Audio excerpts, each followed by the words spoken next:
यह बजट देश की जनता के साथ बड़ा खिलवाड़ है। भारतीय जनता पार्टी धोखा देकर के सत्ता में आई और लाठी लेकर के सत्ता में बैठी है। ना सत्यता जब थी ना सत्यता अब है। इस बजट में कहीं भी आम आदमी के हित की बात कोई नहीं है। किसान, नौजवान, छात्र, बहन बेटी किसी का कोई उल्लेख इसमें तरक्की का नहीं है, परंतु ये किसान के आय दोगुनी करने की बात करते हैं। किसान के इनपुट की कीमत बढ़ा दी गई है।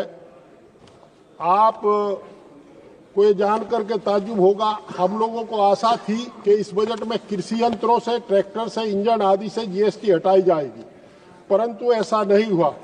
कीटनाशक और उर्वरक इन पर थी कि सब्सिडी बढ़ेगी, उस पर सब्सिडी नहीं बढ़ी, बल्कि उल्टा मेरे जनपद मुजफ्फरनगर में ही आप ही के लोग बैठ करके फर्जी खाद बना रहे। इफको, क्रबको, आईपीएल को सप्लाई कर रहे फर्जी पोटास। 27 रुपए क्विंटल की राख खरीद करके डिस्टिलरी से उसको ग्रेनुलाइजर में घुमा करके पोटास कह करके बेच रहे हैं। सब जानते हैं कि राख तो नेचुरल होती है, उसमें पोटास होता ही है। और हम लोग वित्त विभाग में, जहां तक हम लोगों को इनकी उम्मीद थी कि किसान की फसल खरीदने का काम ये लोग करेंगे। एमएसपी को लेकर के आज भी किसान आंदोलनरत है। सरदार डल्लेवाल साहब आंदोलन कितने दिनों से अनशन पर बैठे, सरकार को फुर्सत नहीं है, किसान की आमदनी दोगुनी करने की बात कर रहे हैं। आज किसान की फसल अगर गेहूं बिकता है तो 20 से 22 रुपए किलो बिकता है, और जब वही आटा पीस करके आता है तो वह 47 रुपए किलो होता है। उसमें ब्रांडेड होने लगी। हमारे जनपद में जितने भी वो कारखाने हैं सब पर कुछ लोगों का कब्जा हो रहा है। सरकार न मजदूरों के हित की बात कर रहे हैं। मनरेगा में मजदूरी 270 रुपए, मजदूर 450 रुपए मिलता है। मजदूरी पश्चिम उत्तर प्रदेश में 200 रुपए की मजदूरी इन्होंने रखी है। तो ये सब फर्जी आंकड़े हैं इनका। आज की तारीख में अमीर और अमीर हो रहा है, गरीब और गरीब हो रहा है। जहां तक नौजवानों को रोजगार की बात है, बैंकों की स्कीम लाते हैं, बैंक में तो खुद ही उतना ही भ्रष्टाचार है जितना सरकार में।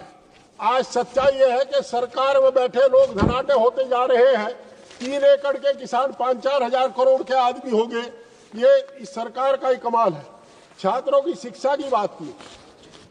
आजादी की लड़ाई में जो आजादी के मतवाले थे वो कहा करते थे कि सिंचाई मुफ्त होगी, शिक्षा मुफ्त होगी, दवाई मुफ्त होगी।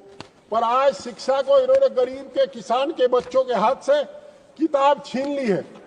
मेडिकल की शिक्षा हो, इंजीनियरिंग की शिक्षा हो, अन्य प्रोफेशनल कोर्स की शिक्षा हो, वो शिक्षा बहुत महंगी हो गई है।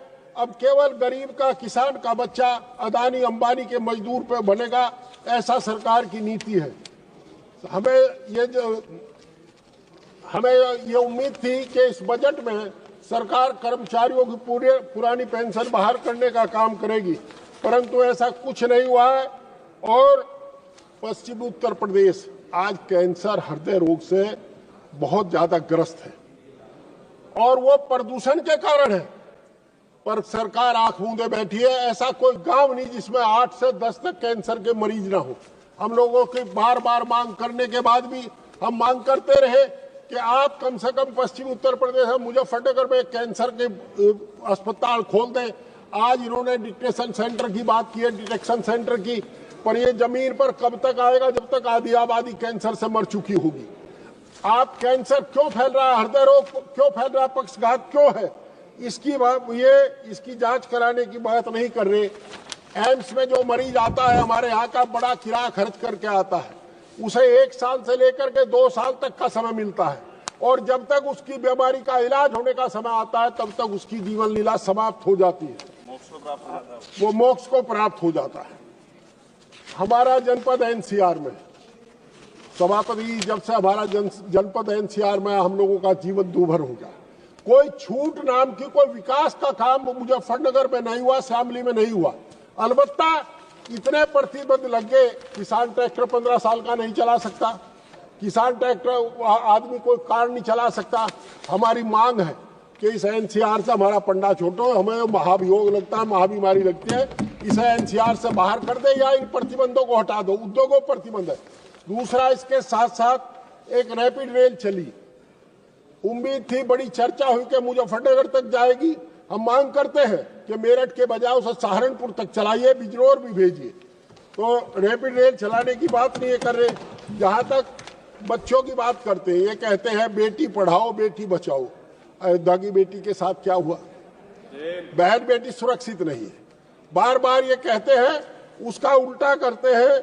हमने मांग की थी, हमें अपेक्षा थी कि गांव गरीब की बेटी, किसान की बेटी इस शहर में आकर के स्कूल में शिक्षा प्राप्त कर सके। इसके लिए आप छात्रावास की व्यवस्था करेंगे। छात्रावास नहीं है, गांव में उच्च शिक्षा के संस्थान नहीं है, शहर में छात्रावास नहीं है। ऐसे में हम क्या करेंगे? ये हमारी समझ से परे का मामला हो रहा है। और बच्चे, लड़कियां पढ़ने से रह जाती है। कैंसर का 1000 बेड का अस्पताल लखनऊ में बना खड़ा है, परंतु बदकिस्मती है कि सरकार राजनीति के फेर में आकर के उस अस्पताल में डॉक्टर नियुक्त नहीं कर रही, क्योंकि अस्पताल समाजवादी सरकार ने बनाया था, आदरणीय अखिलेश यादव जी ने बनाया था। और बड़ी बहादुरी के साथ, हालांकि पंकज जी बैठे हैं, चौधरी जी, इनके साथ ही जांच थी। ये इतने सीनियर एमएलए हैं, पर ये डिप्टी वो बने हैं स्टेट, और जिनको बेचारे को, हाँ सीनियर एमपी है, कई टर्म के हैं, बहुत वरिष्ठ है, और इनकी कनिष्ठ जो है इनकी सीनियर है। ये इन्होंने काम किया। ये कह रहे किसान को 3 लाख से 5 लाख का कर्जा दे दिया। बाबा, हम कहते हैं किसान को कर्जा मुक्त करो। आपने किसान को कर्जा के जाल में फंसा करके अपना गुलाम बना लिया। आज कोई किसान ऐसा नहीं है जिसकी जमीन बैंक में न रखी हो।